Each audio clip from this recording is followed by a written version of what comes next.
तो स्टूडेंट्स आज हम लोग जो है नया टॉपिक करेंगे, basis of accounting. This is chapter number 4, accountancy chapter book का चैप्टर नंबर 4 है। देखिए, सबसे पहले जो अकाउंटिंग है, इसके दो बेसिस हैं। मतलब अकाउंटिंग करने के हमारे पास दो तरीके हैं। एक तरीका है कैश बेसिस, एक तरीका है एक्रूअल बेसिस। ठीक है, पहले हम बात करते हैं कैश बेसिस की। देखिए, कैश बेसिस ऑफ अकाउंटिंग क्या होती है, आप देखेंगे इसमें entries are made only when cash is received. देखिए, कैश बेसिस ऑफ अकाउंटिंग एक ऐसा अकाउंटिंग है जिसके अंदर एंट्रीज तभी पास की जाती हैं जब सारी एंट्री कैश से रिलेटेड। तो अगर मान लेते हैं कि कोई भी एंट्री कैश से रिलेटेड है, तो उसको तभी हम बुक्स में रिकॉर्ड करेंगे, या अगर हमने कैश में पे कर रखा है तभी उसको हम बुक्स में रिकॉर्ड करेंगे। अदरवाइज हम उसको बुक में रिकॉर्ड नहीं करेंगे। इज इट क्लियर सबको? हर्ष? Yes sir. ठीक है, अब जैसे मान लो मैं एंट्री बोल रहा हूँ, हर्ष बताना कि ये कैश बेसिस ऑफ अकाउंटिंग में रिकॉर्ड होगा कि नहीं होगा। बोलूं? Yes sir. Purchase goods from Mohan for ₹20,000। Sir होगा। ठीक है, हर्ष कह रहे हैं कि होगा। और कोई बच्चा? कितने बच्चे हाँ में जवाब दे रहे हैं? हैंड रेज करें जरा, देखूं कितने बच्चे हैंड रेज करते हैं। जिन बच्चों को लगता है कि गुड्स परचेज फ्रॉम मोहन, या कोई भी पर्सन है, फॉर ₹20,000 है, तो वो रिकॉर्ड होना चाहिए। सिर्फ 6 स्टूडेंट्स कह रहे हैं कि सर होना चाहिए, बाकी स्टूडेंट्स मना कर रहे हैं कि नहीं होना चाहिए। कितने बच्चों ने हैंड रेज कर लिया? ठीक है, आकाश, अंकिता, ये सब फेवर में नहीं है, आकाश भी फेवर में आ गए। अंकिता, अंकिता भी फेवर में है। तो सभी बच्चे हाँ बोल रहे हैं भाई, वेरी गुड। अनु, आपको लग रहा है कि होना नहीं? अनु ने भी हाथ खड़े कर लिए, मतलब जैसे जैसे मैं आगे बढ़ रहा हूँ सब हाथ खड़े कर रहे हैं। हाँ, सर एक डाउट सर, क्वांटिटी तो गिवन नहीं है। देखो गुड्स की ना क्वांटिटी नहीं गिवन होती है, बस गुड्स बोल देते हैं, मतलब सामान। तो हमने सामान किसी से खरीदा 20,000 का, बस यही पूछा मैंने। नाम कुछ भी रख लो। Purchase good goods. Morning sir. Good morning. Purchase goods for ₹20,000। अब हमने ये डिस्कस किया है कि कोई भी चीज जो कैश की ट्रांजैक्शन में रिकॉर्ड, मतलब कैश बेसिस होता है जिसके अंदर सिर्फ कैश की ट्रांजैक्शन करते हैं। तो goods purchase from Mohan for ₹20,000, क्या ये कैश बेसिस ट्रांजैक्शन है? तो देखिए, जितने Yes. बच्चों ने हैंड रेज किया है ना, ये सभी गलत है। ठीक है, इसका करेक्ट आंसर, अब ये सब गलत हुआ आप। ठीक है, आकाश ने एक बार हैंड रेज किया फिर हटा दिया। आप देखो आकाश, आपने क्यों इसको कैश बेसिस माना? सर मेरे को डाउट था कि बस वो क्वांटिटी का वो था। नहीं, क्वांटिटी गुड्स में नहीं। देखो, एक चीज क्लियर कर लो अपने दिमाग में, जब मैं बोल रहा हूँ गुड्स, तो गुड्स कुछ भी हो सकता है, सामान होता है, तो उसको ना कभी उसकी क्वांटिटी नहीं बताते। उसका मैंने सीधा बोला कि purchase goods for ₹20,000 from Mohan. अब देखो, अकाउंट्स में एक रूल है, अगर आपको किसी का नाम दे के बताता है कोई, जैसे मान लो बोला गया है कि सामान खरीदा गया मोहन से ₹20,000 में, अब आपके सबसे पहले दिमाग में ये आएगा कि सर कैश में हुआ है कि उधार हुआ है। देखो, अगर किसी का नाम दिया गया है और ये बोला गया है कि सामान खरीदा है ₹20,000 में मोहन से, और ये नहीं बोला गया है कि इन कैश, तो हम हमेशा मान के चलते हैं कि ये सामान उधार ही खरीदा गया है। पहली बात तो ये समझ लीजिए आप। तो अगली बार से जब भी कोई बोले ना कि कोई भी सामान खरीदा, फर्नीचर परचेज फ्रॉम सोहन, या फर्नीचर सोल्ड टू मोहन, या कुछ भी इस तरह से, तो जब तक इन कैश नहीं बोलेगा हम उधार मानेंगे। इज इट क्लियर सबको? तो ये उधार वाली ट्रांजैक्शन। Yes sir. ठीक है, तो अभी देखो यहाँ पे क्या है, कैश बेसिस में क्या लिखा है, इसको एक बार फिर से पढ़ के और फिर समझते हैं। कह रहा है बेसिस ऑफ अकाउंटिंग है, कह रहा है entries are made only when cash is received और पेड। कह रहा है इसमें कैश बेसिस ऑफ अकाउंटिंग एक ऐसी अकाउंटिंग है जिसमें कैश से ही रिलेटेड ट्रांजैक्शन जब होती है तभी रिकॉर्ड किया जाता है, और इसके अंदर एंट्री तभी किया जाता है जब कैश में हमने या तो मिला हो पैसा हमें, या हमने इसे पे किया है। No entry is made when the receipt और पेमेंट बिकम ड्यू। कोई भी एंट्री तब नहीं की जाएगी जब हमें कोई पैसा मिलने वाला है या हम पे करने वाले हैं। जैसे एग्जांपल के तौर पे, rent of December 2017 paid in January 2018, entered in the month of January 2018। अब देखो, अब यहाँ पे क्या है कि जिस दिन हम इसको पे करेंगे, जैसे 18 में किया तो हम 18 में ही इसको दिखाएंगे। कैश बेसिस में यही होता है कि जिस समय आप पैसा आ रहा है या जा रहा है उसी दिन आप इसको रिकॉर्ड करेंगे। कैश बेसिस की ये खास बात है। चलो एक और ट्रांजैक्शन बोलता हूँ, बताना कि कैश बेसिस में रिकॉर्ड होंगे कि नहीं। रिकॉर्ड होने के लिए हैंड रेज करना है, नहीं होने के लिए हैंड रेज नहीं करना है। मैं बोल रहा हूँ, ध्यान से सुनना। Purchase furniture for ₹30,000। Purchase furniture for ₹30,000। कितने बच्चे बोल रहे हैं कि सर ये रिकॉर्ड होना चाहिए कैश बेसिस ऑफ अकाउंटिंग में? हैंड रेज करिए। एक भी बच्चा तैयार नहीं है इस आंसर के। बेटा कितने बच्चों को लग रहा है कि ये कैश बेसिस ऑफ अकाउंटिंग है, इसमें कैश में ट्रांजैक्शन हुई है? हैरानी वाली बात है भाई, सिर्फ 2 ही बच्चे हैं अभी तक। 3 बच्चे हो गए, चलिए ठीक है। और कोई बच्चा नहीं है? जिन बच्चों ने हैंड रेज किया है उनमें से समझाएंगे एक बच्चा कि उनको क्यों लगता है कि ये कैश बेसिस है और ये रिकॉर्ड होना चाहिए। ठीक है, किसने किया था हैंड रेज? हाँ Tanisha sir mention. Sir name given नहीं है इसलिए कैश बेसिस में आएगा। बहुत बढ़िया, एक लॉजिक हो गया। ठीक है, पता है आंसर करेक्ट है, कैश बेसिस ऑफ अकाउंटिंग। क्योंकि मैंने अभी थोड़ी देर पहले आप लोगों को बताया कि जब नाम नहीं गिवन होगा तब कोई दिक्कत नहीं है। जैसे मैंने बोला goods purchase, furniture purchase for ₹20,000, तो यहाँ पे नाम तो मैंने दिया ही ना, किसी का नाम नहीं बताया मैंने, तो ये मान लिया जाता है कि ये कैश ट्रांजैक्शन है। देखो अकाउंट्स की यही सबसे खास बात है कि कुछ चीजें हमें एज्यूम करके चलना पड़ेगा और हमेशा यही चीज फॉलो करेंगे हम। जैसे मैंने क्या बोला आपको, मैंने बोला फर्नीचर परचेज फॉर ₹20,000। अब मैंने किसी का नाम तो दिया नहीं, अगर मैंने उधार खरीदा होता तो उसका नाम देता मैं। तो जैसे ही मैं बोलूंगा परचेज फर्नीचर फॉर ₹20,000, आपको इमीडिएटली समझ जाना है कि ये कैश ट्रांजैक्शन है और ये तुरंत रिकॉर्ड होगी। और कैश बेसिस ऑफ अकाउंटिंग की खास बात क्या होती है कि वो सारी ट्रांजैक्शन रिकॉर्ड होती हैं जो कैश बेसिस पे हों। ठीक है, तो ये करेक्ट आंसर था, इसमें सिर्फ 1-2 बच्चों ने हैंड रेज किया। ठीक है, एक और आखिरी, देखता हूँ सही बताते हो कि नहीं।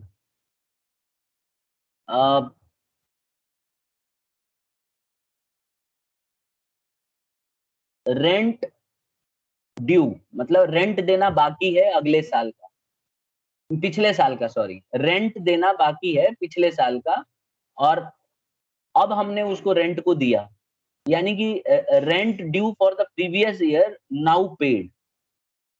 Rent due for the previous year, पिछले साल का जो किराया था वो हम लोगों ने इस साल पे किया। क्या ये कैश बेसिस ऑफ अकाउंटिंग के हिसाब से रिकॉर्ड होगा इस साल, या फिर बिल्कुल नहीं होगा क्योंकि पिछले साल का है? कितने बच्चे हैंड रेज कर रहे हैं बताने के लिए? हाँ जी, दुष्यंत अरोड़ा। हाँ बेटा दुष्यंत समझाओ, आपको क्या लगता है क्या होना चाहिए, रिकॉर्ड होना चाहिए कि नहीं? दुष्यंत,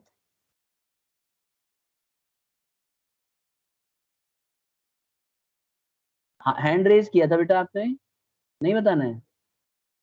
हाँ दुष्यंत बताइए,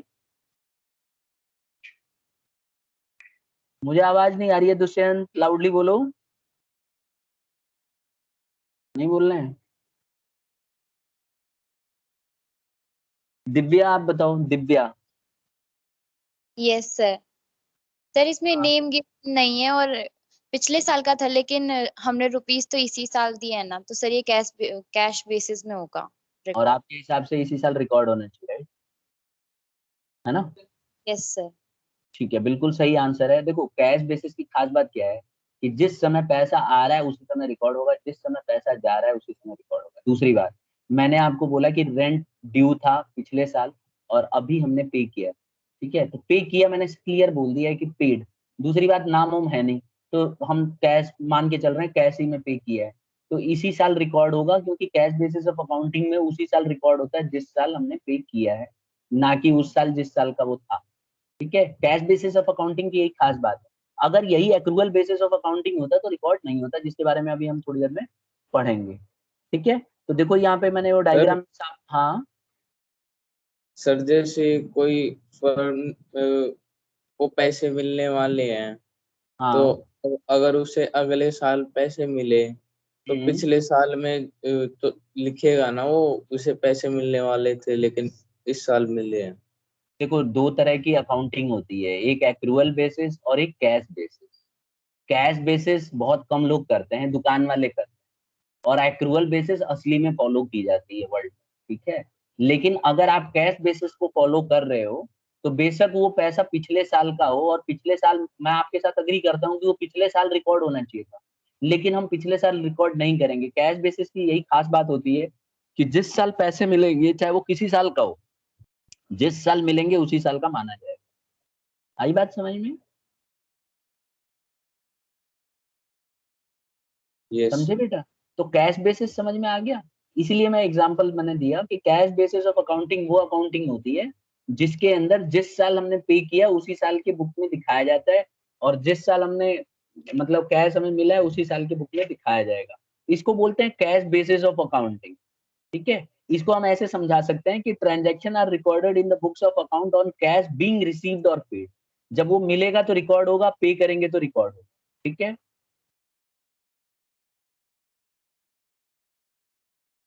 ठीक है, चलो अब एक दो और पूछ लेता हूँ जल्दी जल्दी।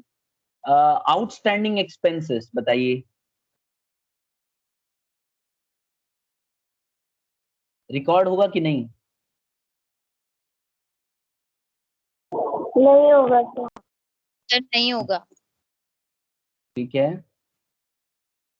तो मतलब आपको ये ध्यान देना है कि पैसा आया गया कब नहीं गया, ठीक है। तो कैश बेसिस ऑफ अकाउंटिंग जो है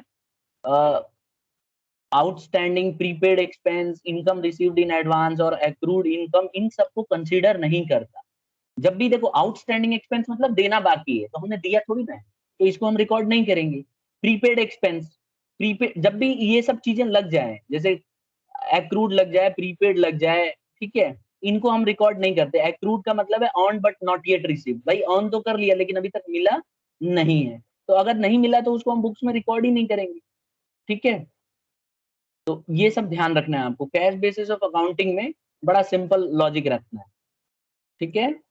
अब देखिए accrual basis of accounting. Accrual basis of accounting क्या होती है? हमने डिस्कस किया कि दो तरह की अकाउंटिंग होती है, एक कैश बेसिस और एक एक्रूअल बेसिस।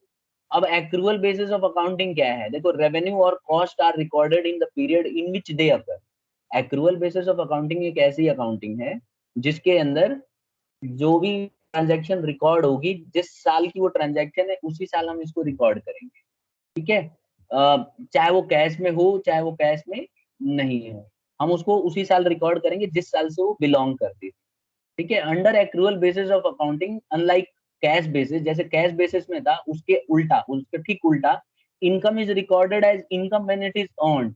इनकम उसी साल रिकॉर्ड होगी जिस साल वो हमने उसे अर्न किया है। जैसे एग्जांपल के तौर पे ऐसे समझ सकते हो कि credit sale is recognised as a sale irrespective of a fact whether account has been received और नॉट।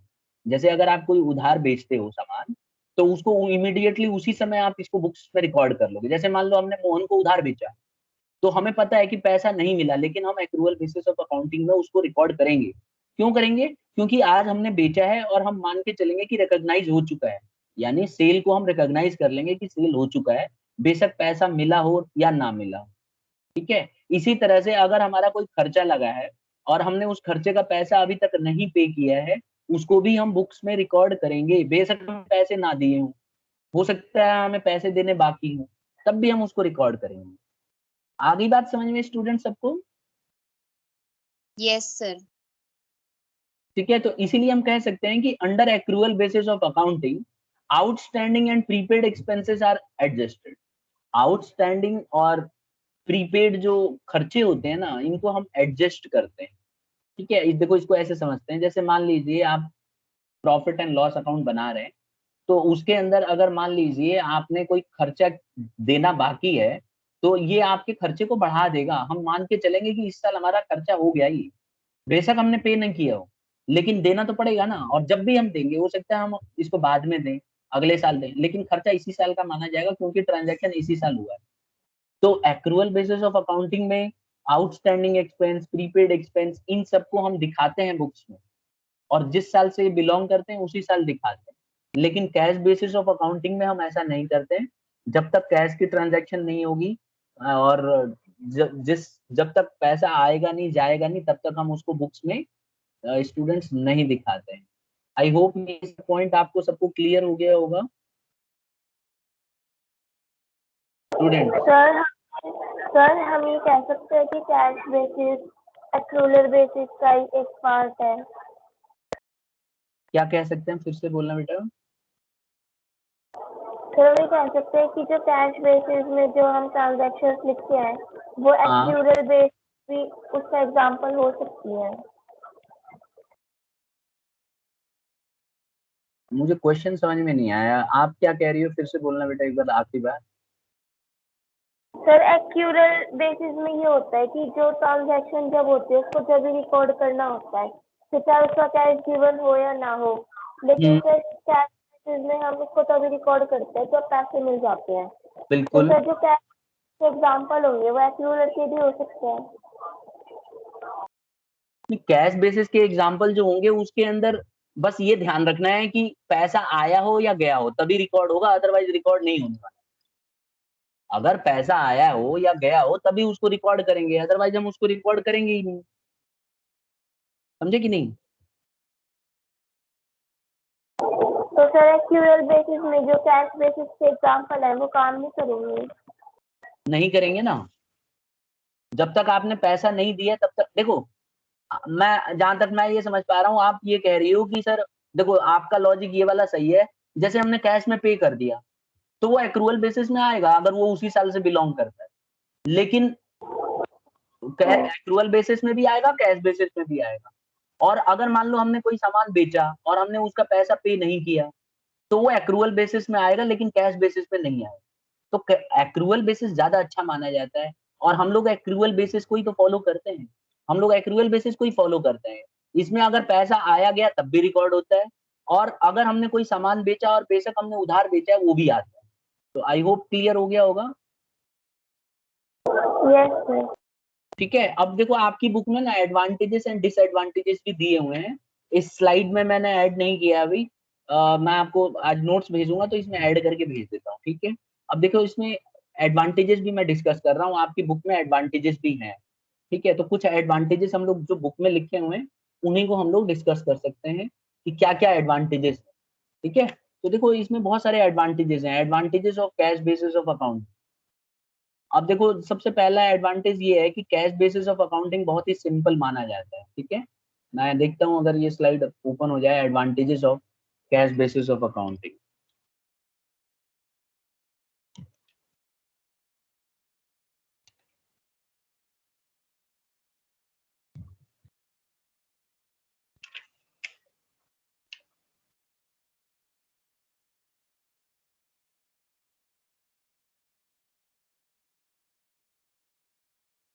देखो बुक में जो दिया हुआ है उसको हम पहले डिस्कस करेंगे स्टूडेंट्स। ठीक है, ये देखिए यहाँ पे कुछ मैंने आपको नेट से ही निकाला है डायरेक्टली। देखो कैश बेसिस ऑफ अकाउंटिंग के ना कुछ एडवांटेजेस हैं, ये विजिबल है क्लियरली? पहले मुझे बता दो, स्क्रीन पे आपको साफ दिख रहा है स्टूडेंट सबको? Yes sir. ठीक है, तो देखो यहाँ पे क्या बताया गया है कि it is simple and easy to maintain. माना जाता है कि जो कैश बेसिस ऑफ अकाउंटिंग है ये बहुत ही सिंपल है और इसको आसानी से हम यूज कर सकते हैं। क्यों कर सकते हैं? क्योंकि ये कोई भी इसको यूज करेगा। बस इसमें ध्यान क्या देना है कि क्योंकि कैश से रिलेटेड सारी ट्रांजैक्शन इसमें आती है, तो बस आपको ये ध्यान देना है कि कैश बेसिस ऑफ अकाउंटिंग की अच्छी बात क्या है कि जो भी पैसा आएगा या जाएगा उसी को रिकॉर्ड करना है। तो इसमें ज्यादा दिमाग नहीं लगाना है, नॉर्मल क्वेश्चनों की तरह ही, मतलब कोई भी अगर इसको प्रिपेयर कर रहा है तो उसके लिए बहुत ही आसान हो जाता है। दूसरा, इसका दूसरा एडवांटेज ये है कि it is easy to track how much cash business actually has any given time because money is simply in और out of your bank account. कह रहा है कि ये इसको ट्रैक करना बड़ा आसान है। क्यों? क्योंकि कैश बेसिस ऑफ अकाउंटिंग में बस हम यही तो रिकॉर्ड करते हैं कि कितना पैसा आया और कितना गया। तो माना जाता है कि कैश बेसिस ऑफ अकाउंटिंग जो है इसको ट्रैक करना बहुत आसान है, क्योंकि इसमें जो पैसा आया वही रिकॉर्ड होगा, जो पैसा गया वही रिकॉर्ड होगा। तो इसीलिए इसको बहुत ही इजी माना जाता है और इसको ट्रैक करना बहुत इजी हो जाता है। जो भी इसको बुक्स ऑफ अकाउंट में बना रहा है उसके लिए कोई झंझट नहीं है। हाँ, अगर एक्रूअल बेसिस ऑफ अकाउंटिंग आप बना रहे हो तो ऐसे में आपको ये भी पता करना पड़ेगा कितना मिलने वाला है, कहाँ से मिलने वाला है, उसका रिकॉर्ड ढूंढो, उस आदमी का नाम ढूंढो, मतलब बहुत कॉम्प्लिकेटेड हो जाता है।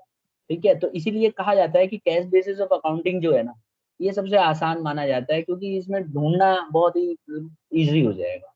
एक और है ये वाला, ये भी ध्यान से देखो, you only have to pay tax on the money you have received rather than an invoices you have issued for some businesses, this can help cash flow. देखिए इसमें एक और फायदा ये है कि आप जब टैक्स पे करोगे तो आपको जो पैसा मिला है उसी के ऊपर आपको टैक्स पे करना है। तो कैश बेसिस ऑफ अकाउंटिंग काफी अच्छा माना जाता है इस मामले में। ठीक है, क्योंकि इसमें आपको टैक्स का जो हिसाब किताब है एकदम सिंपल रहेगा, आपको कॉम्प्लिकेटेड नहीं रहेगा कैश बेसिस ऑफ अकाउंटिंग के अंदर। तो ये 3 एडवांटेज हमारे लिए बहुत इंपॉर्टेंट है। पहला क्या हमने पढ़ा, ये बहुत आसान है इसको बनाना। दूसरा हमने क्या पढ़ा, इस पे ट्रैक करना बहुत ईजी है क्योंकि कितना पैसा आया और कितना गया ये पता करना बाएं हाथ का खेल है। और तीसरा, आपको सिर्फ उसी पे टैक्स देना है जो आपको पैसा मिला। तो इसीलिए कैश बेसिस ऑफ अकाउंटिंग के बहुत ये खास फायदे हैं। अब हम बात करेंगे डिसएडवांटेजेस की, कि इसके नुकसान क्या है। देखिए सबसे पहले इसका नुकसान ये है जो आपको देखो हाईलाइट किया है मैंने, देख रहे होंगे आप स्क्रीन पे, it can be misleading because it may show that you are profitable when you simply haven't paid your bills yet. देखो इसका सबसे बड़ा नुकसान क्या है कि हो सकता है कि आपको ये मिसलीड करे। कैसे मिसलीड करेगा, मिसलीड का मतलब है धोखा दे देगा। कैसे, आपने किसी को बिल का पेमेंट करना है और आपने किया नहीं, तो अगर आप कैश बेसिस ऑफ अकाउंटिंग को फॉलो कर रहे हो तो बुक्स में तो आप दिखाओगे नहीं। क्यों, क्योंकि बुक्स में तभी आप दिखाते हैं जब आप पे करते हैं। तो आपने पे किया नहीं तो बुक्स में दिखाने की जरूरत ही नहीं है। तो इसीलिए बोल रहे हैं कि ये मिसलीड कर सकता है। ठीक है, ये मिसलीड कर देगा, आपको बेवकूफ बना देगा क्योंकि आपने पे तो किया नहीं है, तो आपकी बुक्स में दिखेगा बहुत प्रॉफिट कमा लिया आपने, और जैसे ही बिल पे करने का दिन आएगा और पे करोगे तो आपको नुकसान भी हो सकता है। तो इसीलिए इसको अपने आप में एकदम परफेक्ट नहीं माना जाता, माना जाता है कि ये फ्रॉड कर सकता है, इसकी वजह से फ्रॉड भी हो सकता है। Am I clear to everybody? Yes sir. Yes, sir. ठीक है, अच्छा एक और देखो, it is unhelpful when it big, देखो ये वाला पॉइंट, ये वाला, it is unhelpful when it comes to making business decisions because you have to pay, you have because you only have a day to day view of your finance rather than a long term perspective। इसको ऐसे समझते हैं कि देखो ये business, जब आप कोई फैसले लेते हो बिजनेस का तो आपको मतलब काफी आगे तक का सोचना पड़ता है ना। अगर आप कैश बेसिस ऑफ अकाउंटिंग को फॉलो कर रहे हो तो इसमें तो आप सिर्फ एक ही चीज देखते हो कि कितना पैसा आया और कितना गया। तो अगर आप खाली यही देखोगे कि कितना पैसा आया और कितना गया तो फिर आप मुसीबत में आ जाओगे, क्योंकि क्या पता आपको आगे पे करना हो और आपने इसको रिकॉर्ड ही नहीं किया होगा, है ना। तो इसके लिए आपको बहुत खतरनाक रहेगा। जैसे इसको ऐसे समझते हैं, जैसे मान लीजिए हमें रेंट पे करना है, मतलब पिछले साल का रेंट पे करना है, तो एक कैश बेसिस में हम इसको रिकॉर्ड तो करेंगे नहीं। अब अगर आप मान लो मैनेजर हो या कंपनी में कोई मतलब डिसीजन लेना है आपको बिजनेस के अंदर, ठीक है, आपको मान लो बिजनेस, देखो कंपनी तो इस मेथड को फॉलो करती नहीं है। मान लो आप बिजनेसमैन और आप घर पे एक छोटी बिजनेस कर रहे हो और आप कैश बेसिस को फॉलो कर रहे हो तो आप फंस जाओगे। क्यों, क्योंकि आपको लगेगा आपकी इनकम खूब हो रही है, लेकिन आप ये भूल जाओगे कि आपको रेंट देना बाकी है पिछले साल का। तो क्योंकि इसमें क्या होता है, डे टू डे जो है इंफॉर्मेशन होती है, जो आपने पैसा लिया या दिया, ये नहीं होती है कि कितना देना है। तो ये गलत हो जाएगा आपके लिए और आप गलत फैसले ले लो, क्योंकि आपको लगेगा कि बिजनेस अच्छा कमा रही है, जबकि सच्चाई ये है कि आपको अभी बहुत पैसे देने बाकी हैं और इस बात की आपको जानकारी नहीं रहेगी। आई होप सबको समझ में आ गया होगा स्टूडेंट्स, ये बात समझ में आ गई? ठीक है स्टूडेंट्स, तो ये चीज था। अब देखो इतना तो हमने समझ लिया इसके कैश बेसिस के फायदे और नुकसान। ठीक है, ये बुक में भी आपको दिए हुए हैं, इनको आपको नोटबुक में 2 या 3 एडवांटेज और 2 और 3 डिसएडवांटेज ये लिख लेना है। ठीक है, अब हम बात करते हैं एक्चुअल। हाँ सर बुक में एक डिसएडवांटेज लिखा है, it does not follow the matching principle of accounting. बिल्कुल ठीक, इसको भी डिस्कस कर लेते हैं।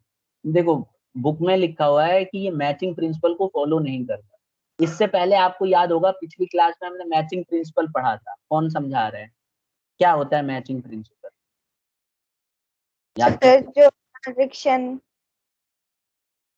हाँ ट्रांजेक्शन पिछले साल का है वो पिछले साल में रिकॉर्ड होगा, और जो अब ट्रांजेक्शन किया है वो इस साल में रिकॉर्ड होगा।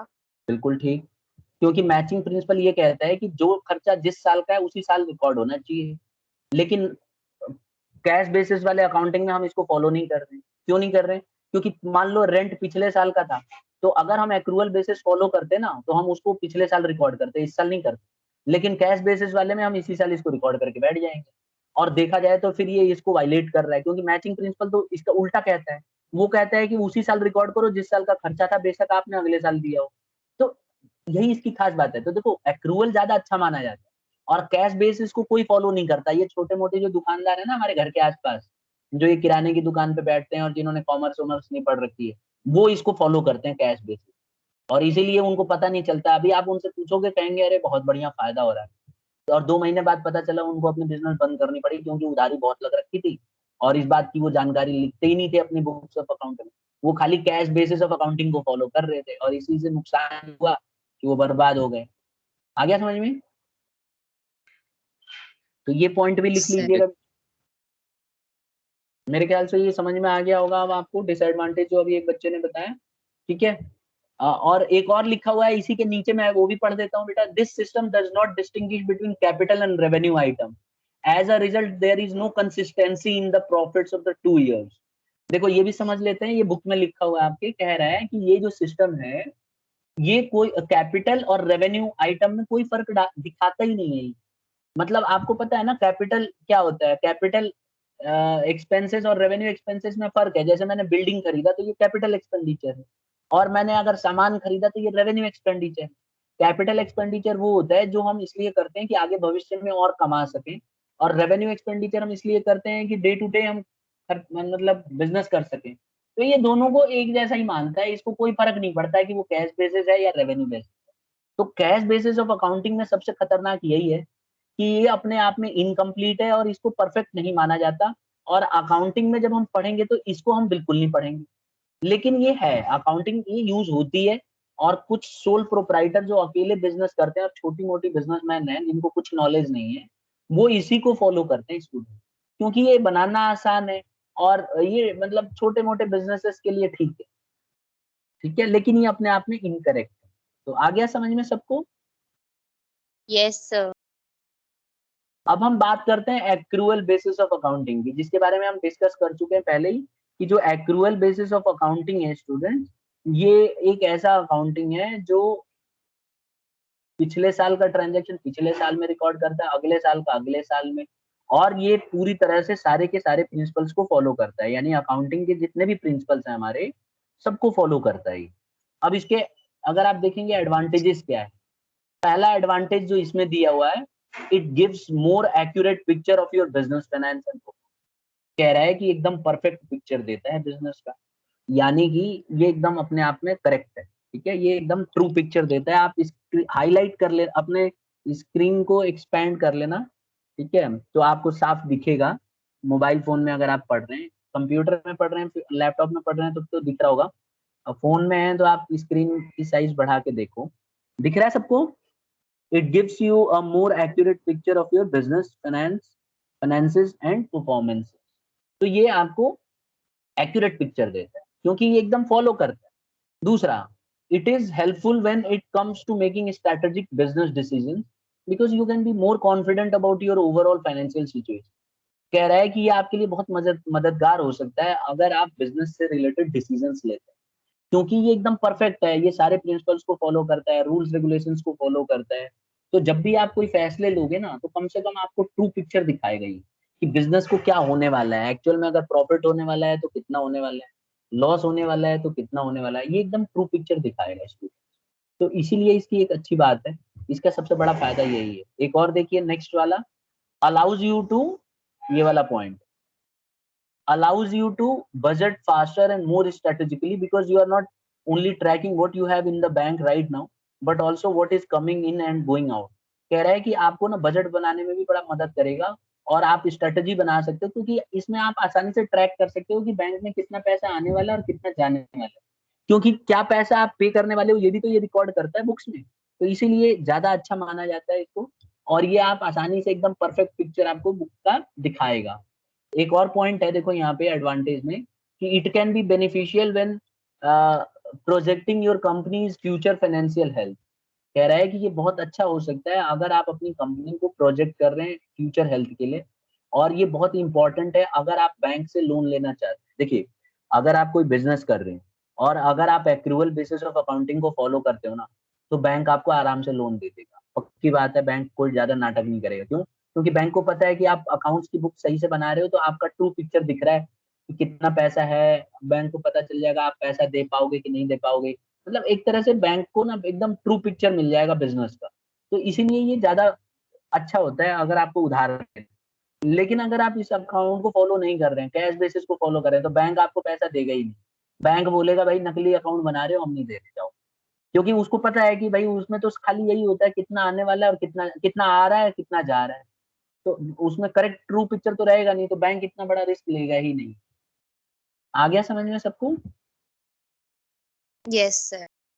और सबसे आखिरी पॉइंट देखिए यहाँ पे, you can claim expenses on tax. ये वाला पॉइंट है, ये वाला। You can claim expenses on the tax form for the year you incur an expense rather than in the year you actually pay them। तो आप आसानी से tax पे भी क्लेम कर सकते हो। अगर आपका टैक्स ज्यादा लगा है तो आप इस खर्चे को दिखा के और बिजनेस को दिखा सकते हो कि भाई मेरे को लॉस इतना हो गया क्योंकि पिछले साल का खर्चा मैंने दिया नहीं था, तो उस समय मतलब आप उसको वैलिड तरीके से दिखा सकते हो और इनकम टैक्स भी इस बात को मान लेगा आपकी बात। तो ये इसका एक सबसे बड़ा फायदा है। तो ये तो हमने पढ़ लिए एडवांटेजेस। ये समझ में आ गया सबको स्टूडेंट? सर ठीक है, अब देखो इसके डिसएडवांटेजेस दो दिए हुए हैं इसमें, और बुक में भी हमारे डिसएडवांटेजेस आप देख सकते हो। ठीक है, बुक में 3 डिसएडवांटेजेस दिए हुए हैं। पहला इसी का हम डिस्कस करते हैं पहले। It can be more work because you can keep a watchful eye on account receivable. In other words, you could have a several outstanding but no actual cash in the bank। ठीक है, इसमें क्या होता है कि ये ना देखा जाए तो एकदम एक्चुअली में क्या होगा कि हो सकता है कि आपके बहुत पैसा पे करने वाले हैं आप, लेकिन ये कैश बेसिस के हिसाब से मतलब ये दिखा नहीं रहा होगा कैश है कि नहीं। देखो ये लैंग्वेज थोड़ी सी मुझे गलत लग रही है, हम इसको थोड़ा सा चेंज कर लेते हैं। बुक वाला हम कर लेते हैं। देखो इसमें this system is not simple as cash basis. ये एक पॉइंट इसमें ये लिखना कि ये जो है कैश बेसिस की तरह आसान नहीं है, ये बहुत ही कॉम्प्लिकेटेड है। ठीक है, और दूसरा बुक में दिया हुआ है कि accounting process is too elaborate, बहुत लेंदी होता है। इसको मतलब बहुत लेंदी माना जाता है बहुत, और हम इसी को पढ़ेंगे। ठीक है, और दूसरा है quick approval on the profit is not possible because many adjustments required to. अभी क्या है, इसमें एडजस्टमेंट बहुत करने पड़ते हैं, पता नहीं पैसा देना है तो कितना देना है, तो ये सारे एडजस्टमेंट के चक्कर में बहुत इसमें टाइम लग जाता है। तो इसके सबसे बड़े 2 डिसएडवांटेज लिख दो, बहुत है। पहला लिख देना कि ये सिस्टम बहुत ही मतलब जो है सिंपल नहीं है। दूसरा लिख देना कि इसमें बहुत ज्यादा एलोबरेट होता है, लेंदी होता है। और तीसरा लिख देना कि इसको जल्दी से अप्रूवल नहीं मिलता क्योंकि इसमें एडजस्टमेंट बहुत होती है, तो चेक करना पड़ता है कि क्या एडजस्टमेंट आने वाली है और क्या जाने वाली। ठीक है स्टूडेंट्स, आ गया समझ में? यस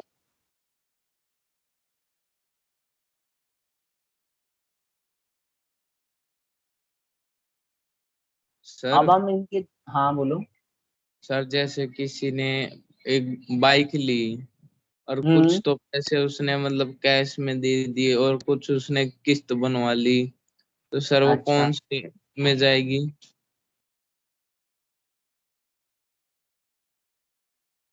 मतलब अगर आप कौन सा फॉलो कर रहे हो अकाउंट, किसी ने बाइक ली, कुछ पैसे दे दिए और कुछ उधार रख लिए, तो आप कौन सा अकाउंटिंग फॉलो कर रहे हो उसके हिसाब से मैं बताता हूँ। आप कैश बेसिस फॉलो कर रहे हो कि एक्रूअल बेसिस? ये तो आपको डिसाइड करना होगा ना कि बिजनेस में कौन सा अकाउंटिंग फॉलो कर रहे हो। बोलो, कैश बेसिस या एक्रूअल बेसिस? दोनों में अलग अलग जाएगी। सर जैसे हम कस्टमर हैं।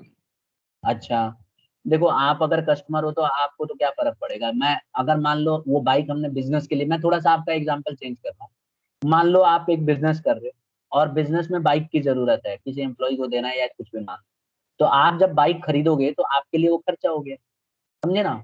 तो अगर आप देखो, अगर आपने बाइक खरीदा और पूरे पैसे दे दिए, तो अगर आप कैश बेसिस फॉलो कर रहे हैं तो पूरा पैसा दोगे तो उसी साल रिकॉर्ड हो जाएगी कि आपके इतने पैसे आए। मतलब इतने पैसे गए, सीधा रिकॉर्ड कर लोगे, ठीक है। लेकिन अगर आप एक्रूअल बेसिस फॉलो कर रहे हो, तो एक्रूअल बेसिस के अंदर अगर कैश में पे किया है तब भी रिकॉर्ड होगा, और उधार खरीदा है तब भी रिकॉर्ड होगा, ठीक है। लेकिन अगर आप कैश बेसिस फॉलो कर रहे होते ना, तो उधार खरीदते अगर बाइक, तो आपको बुक्स में रिकॉर्ड नहीं करते। क्लियर है बेटा मेरी बात, क्या बोल रहा हूँ मैं? नहीं आया तो फिर बोलो, एक एग्जांपल से बता सर सकता हूँ। एक बार और बता दो। देखो, आप पहले ये सोचो कि आप बिजनेस किस तरह का कर रहे हो। मतलब अगर आप बिजनेस के अंदर कैश बेसिस को फॉलो कर रहे हो, तो अगर कोई भी बाइक आप अपने बिजनेस के लिए खरीदोगे और तुरंत पैसे दे दोगे, तो जो पैसा आपने दिया सिर्फ वही रिकॉर्ड। अब आपका क्वेश्चन ये था कि सर आधा पैसा दे दिया, आधा उधार लगा दिया है, इंस्टॉलमेंट में लगा दिया। तो अगर आप कैश बेसिस को फॉलो करते हो, तो मान लो बाइक आपकी 80,000 की है और आपने सिर्फ 40,000 पे किया, तो अकाउंट्स की बुक में सिर्फ 40,000 का खर्चा दिखाएंगे बस, समझे? जो कि गलत है। असली में खर्चा कितना हुआ है बेटा आपका? 80,000। 80,000। तो कैश बेसिस में खाली 40,000 दिखाएगा बस, दिखाएंगे खर्चा 40,000 हुआ बस, जो कि गलत है। और अगर आप एक्रूअल बेसिस फॉलो कर रहे होते ना, एक्रूअल बेसिस, तो इसको हम लोग पूरे 80,000 से दिखाते। कितने से दिखाते? 80,000। हाँ जी। और दूसरी बात, इसको हम खर्चा नहीं मानते, इसको हम 80,000 से दिखाते और खर्चा नहीं मानते, इसको हम एसेट मानते। हम मानते कि हमने बिजनेस के लिए जो है बाइक खरीदी है, तो हम क्या करते, मोटरसाइकिल को एसेट मान लेते 80,000, और कैश हमने 40,000 दिया है, तो हम 40,000 को जो है कैश में से कम कर देते, जो भी हमारा बैंक अकाउंट है उसमें से 40,000 कम कर देते, ठीक है। और जो हमारा 40,000 बचा हुआ है वो हम लाइबिलिटी मान लेते, और उसको बैलेंस शीट की लाइबिलिटी साइड में दिखाते। Is it clear to you now? क्योंकि हमें आज नहीं तो कल देना पड़ेगा, और वो लाइबिलिटी इसी साल की मानते, क्योंकि खर्चा तो इसी साल हुआ है ना वो, तो लाइबिलिटी इसी साल की मानते। तो आप देखो, ड्यूल एस्पेक्ट कंसेप्ट को भी फॉलो कर रहे हैं, मैचिंग कंसेप्ट को भी हम फॉलो कर रहे हैं, है ना। तो हम दोनों चीजें हमने फॉलो किया यहाँ, इस केस में दोनों चीज फॉलो हुआ। ड्यूल एस्पेक्ट कंसेप्ट क्यों? क्योंकि हमने दोनों ट्रांजेक्शन देखे। हमारे जब हमने उस बाइक को खरीदा तो हमारे पास बाइक आई, तो बाइक एसेट है, तो हमने एसेट बढ़ा दिया। जब हमने उस बाइक के पैसे दिए तो हमारा कैश कम हो गया, तो कैश हमारा एसेट है, तो हमने कैश कम कर दिया। और आधा पैसा जो अभी देना बाकी है वो हमारे लिए लाइबिलिटी है, तो हमने उसे लाइबिलिटी मान के एसेट साइड में लाइबिलिटी दिखा दिया। तो अगर आप देखो तो ड्यूल एस्पेक्ट कंसेप्ट को फॉलो कर रहे हैं, और डेबिट और क्रेडिट दोनों बराबर हो जाएंगे, ऑटोमेटिकली बराबर हो जाएंगे। जैसे मान लो मोटरसाइकिल वाले कॉलम में, यानी एसेट वाले कॉलम में 80,000 से एसेट दिखा देंगे, और उसी कॉलम में, एसेट वाले कॉलम में 40,000 माइनस कर देंगे, तो कितना बच गया एसेट साइड में? 40,000। और लाइबिलिटी साइड में भी हम 40,000 दिखा रहे हैं, क्योंकि 40,000 देना बाकी है, तो एसेट और लाइबिलिटी दोनों इक्वल हो गई। तो ये खास बात है, देखो कितना अच्छे से बनाया गया अकाउंट्स। बात समझ में आई बेटा सबको? यस। तो एक्रूअल बेसिस सबसे अच्छा होता है, और ये एकदम परफेक्ट होता है, अपने आप में एकदम परफेक्ट माना जाता है, ठीक है। सर, हाँ तो जैसे कि आपने बताया कि अक्रूवल अकाउंटिंग में अगर हमें पिछले साल का कुछ मिला है, जैसे हमने 50,000 उधार लिए थे और इस साल हमने दिए, तो सर वो पिछले साल के में ही रिकॉर्ड करेंगे। लेकिन सर बिल्कुल। तब तक सारी वो मतलब फाइनेंशियल पोजीशन, प्रॉफिट लॉस सब कुछ बना लिया होगा सर। अब हम ऐड करेंगे पूरा, वापस दोबारा से बनाना पड़ेगा हमें सब कुछ। बहुत अच्छा क्वेश्चन है। देखो मैं आपको समझाता हूँ, दोबारा से नहीं बनाना पड़ेगा उसका। क्योंकि देखो हम क्या करेंगे, आपने तो बहुत अच्छा क्वेश्चन पूछा आपने। मैं ये कह रहा हूँ, जब पिछली साल आप बना रही थी तो आपने खर्चा तो दिया नहीं, आउटस्टैंडिंग था। जैसे कि आप कह रही हो कि सर अभी तो हमने पे ही नहीं किया, तो उसी साल हम खर्चे को ना बढ़ा के दिखाते हैं। याद करो वो वाला प्रिंसिपल, कौन सा, जिसके अंदर हम कंजर्वेटिज्म प्रिंसिपल को फॉलो करते हैं। कौन सा प्रिंसिपल? कंजर्वेटिव। उसमें हमने क्या पढ़ा था कि अगर हमें लग रहा है कि खर्चा है तो हम उसको दिखाएंगे। तो क्योंकि वो खर्चा देना बाकी है और उसी साल का खर्चा था, तो हम क्या करेंगे, जब प्रॉफिट एंड लॉस अकाउंट बना रहे होंगे तो उसी साल के खर्चे में हम उस खर्चे को ऐड करके दिखाएंगे। हालांकि हमने पे नहीं किया है, लेकिन उसको खर्चा मान लेंगे और दिखा देंगे कि हमारा खर्चा होगा आगे चल के। तो हमने उसे खर्चा मान लिया था, तो हमारा प्रॉफिट घट के आया होगा। और दूसरी बात, हमने उसे लायबिलिटी भी माना होगा। क्यों? क्योंकि ड्यूल एस्पेक्ट कंसेप्ट, हर एक ट्रांजैक्शन के दो इफेक्ट होते हैं, तो हमने उसे लायबिलिटी भी माना होगा क्योंकि हमें देना बाकी है। तो हमने एक तरफ तो उसको लायबिलिटी माना क्योंकि हमें देना बाकी है, और दूसरी तरफ हमने उसको खर्चा भी माना, तो खर्चे वाले कॉलम में प्रॉफिट एंड लॉस अकाउंट में हम खर्चा बढ़ा के दिखाएंगे और बैलेंस शीट के अंदर हम उसकी लायबिलिटी बढ़ा के दिखाएंगे। तो एक तरह से देखा जाए तो हमने दोनों एस्पेक्ट को वहीं पे दिखा दिया, ना कि इस साथ। आई बात समझ में? Yes sir. ठीक है ना। और देखो अब एक और अच्छी चीज बता रहा हूँ। अब मान लो आपका कहना है कि सर खर्चा तो इस साल हुआ, मानती हो ना इस बात को? भाई खर्चा तो इस साल हुआ ना। मान लो खर्चा Yes. पिछले साल देना बाकी था, लेकिन आपने मान के चलिए कि इस साल आपने खर्चा दिया 10,000, तो आप क्या करोगी बेटा, जब प्रॉफिट एंड लॉस अकाउंट इस साल का बना रही होगी, तो जो भी आपका खर्चा दिख रहा होगा बुक्स में, उसमें से 10,000 जो पिछले साल का खर्चा था उसको माइनस करके दिखाओगी। कहोगे कि नहीं ये इस साल का खर्चा नहीं है, मैं नहीं मानूंगी इसको, तो आप उसमें से माइनस करके दिखा दोगे कि ये पिछले साल का खर्चा है। तो एक्चुअल में आपका जो प्रॉफिट घट के आ रहा होगा वो एक्चुअल में बढ़ जाएगा, क्योंकि आपका खर्चा इस साल का वो था ही नहीं। तो देखो एकदम ट्रू है ना पिक्चर कि भाई अच्छा है, और आपकी लायबिलिटी ऑटोमेटिकली कम हो जाएगी क्योंकि आपने पैसे इस साल दे दिए। आ गया समझ में? Yes sir. हाँ, तो ये जब हम न्यूमेरिकल करेंगे ना अगला चैप्टर, अब बस आप मान के चलिए अगला चैप्टर बस कल से शुरू होने वाला है, तो उसमें हम लोग यही सब पढ़ेंगे, यही सब न्यूमेरिकल सॉल्व करेंगे। अकाउंटिंग इक्वेशन चैप्टर नंबर 5, तो उसमें हम जब कल स्टार्ट करूंगा मैं, तो ये सब हम ये बहुत अच्छे से, क्योंकि वहां पे न्यूमेरिकल होगा तो ये चीज और अच्छे से समझ में आएगी। ठीक है। और कोई डाउट यहाँ इसमें किसी बच्चे को? सर एक्यूरेट बेसिस में हम ये बोल सकते हैं कि ह्यूमन एरर होने के बहुत ज्यादा चांसेस हैं। क्या? फिर से बोलो एक सर बार। सर एक्यूरेट बेसिस में ह्यूमन एरर होने के बहुत ज्यादा चांसेस होते हैं। बेटा बीच में ना आपकी आवाज सफल हो जा रही है, फिर से एक बार बोलो लास्ट टाइम। ये कि सर एक्रूअल बेसिस में ह्यूमन एरर के बहुत ज्यादा चांसेस हो सकते हैं, हम ऐसा बोल सकते हैं? नहीं बिल्कुल नहीं। कैसे हो जाएंगे, हम तो इसमें रूल रेगुलेशन को फॉलो कर रहे हैं, अकाउंटिंग प्रिंसिपल्स को फॉलो कर रहे हैं, इसी में तो चांस कम है, इसमें चांसेस कम हैं, और होंगे तो पता चल जाएंगे। बल्कि कैश बेसिस में ह्यूमन एरर ज्यादा होगा, इसमें नहीं होगा, क्योंकि इसमें हम सारे प्रिंसिपल को फॉलो कर रहे हैं, तो ट्रू पिक्चर दिखाएगा एक्रूअल बेसिस। इनफैक्ट आप ये कह सकती हो कि कैश बेसिस ज्यादा खतरनाक है, और होता भी है।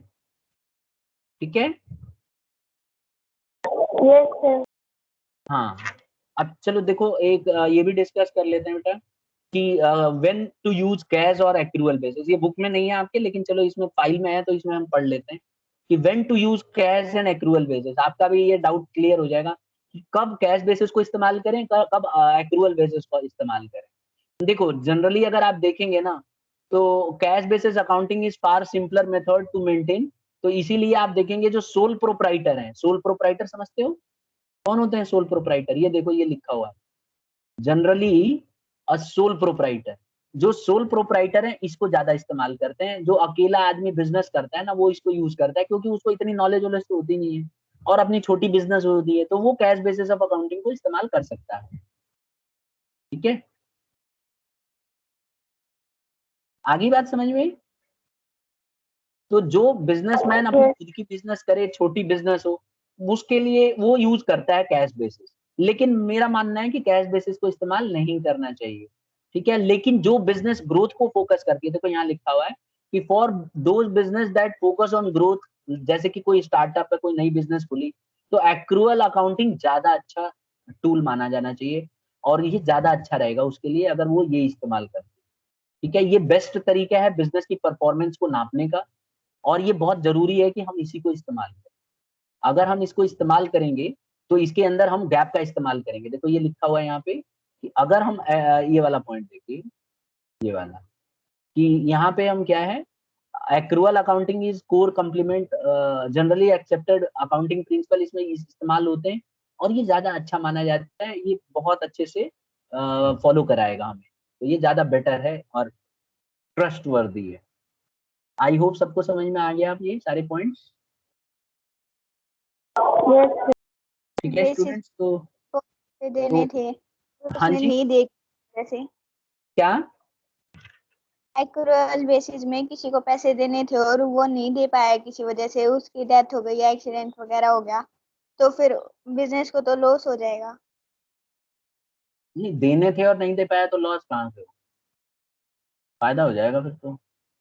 देखो तो सर किसी नहीं, अगर देखो देने थे और नहीं दे पाया तो आप ये क्यों बोल रही हो कि अगर देने थे तो उसने उसको पहले ही खर्चा मान रखा है, उसने उसको लायबिलिटी दिखा रखा है, तो गलत तो बिल्कुल नहीं है ना, वो पहले ही उसको खर्चा मान के बैठा है। पिछले साल उसने इसे खर्चा मान लिया और खर्चे को दिखा दिया, और पिछले साल के प्रॉफिट को घटा के दिखाया उसने कि मेरा प्रॉफिट इतना नहीं आएगा, कम आएगा। तो एक बार को अगर वो नहीं दे पाया तो वो खर्चा उसने मान ही रखा है पहले ही, समझी? Yes sir. ठीक है, अब हम बुक में ना आपके देखो कैश अकाउंट, कैश बेसिस और एक्रूअल बेसिस का डिफरेंस दे रखा है, आप इसको नोटबुक में करिएगा। और कल जो है हम